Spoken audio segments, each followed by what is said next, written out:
eNCA reporter Heidi Giokos is following the story. Let's cross to her for the latest. Hello, Heidi. So we're listening there to Dikgang Moseneke basically explaining that the timeline is such that the run-up to this election currently planned for October is going to be problematic because we're still in the third wave. Funnily enough, in October, we're likely to be out of any huge surges in the pandemic. But if the electioneering, if the campaigning has all been done before that, is my understanding, it could have put a lot of people at risk, particularly as so many South Africans are still not vaccinated. Am I right?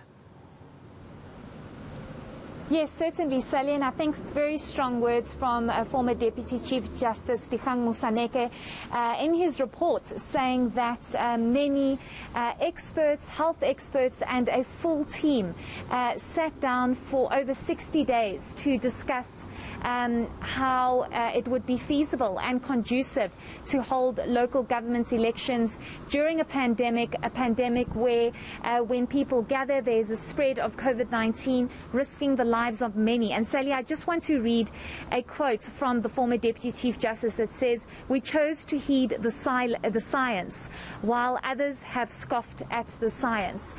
He says that many political parties were not in agreement of postponing or deferring the local government elections. But he says that looking at what other countries have done and how they decided to continue with local government elections or elections, there was a huge resurgence in cases, and South Africa is not in a position to have that situation here, given the fact that we don't have as many people vaccinated. If you look what's happening in the UK, and former Deputy Chief Justice referred to the UK to say, even though there's a resurgence in cases, if you look at hospitalization and deaths, it is almost at zero. So the former Deputy Chief Justice saying the report is on the desk for the IEC to consider.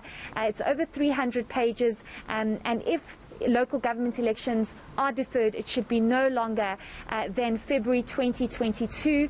Of course, listing issues around how the current people in power should not be given more power and more opportunity to remain in power until people vote otherwise. So, of course, the IEC needs to consider this. Sure, and I suppose the reason it's such a very delicate matter is because in the wrong hands, this sort of leeway can be used against democracy.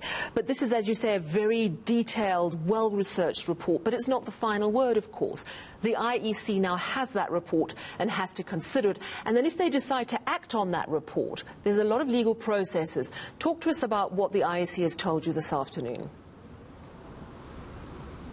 Yes, certainly, Sally, and I think what's crucial to understand here and for everybody to understand is that the IEC does not have much time.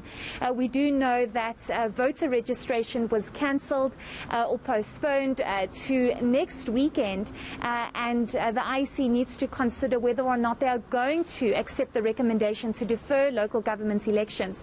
But according to the IEC, they will probably make an announcement in the next 3 to 4 days as to the decision that they will take as the IEC.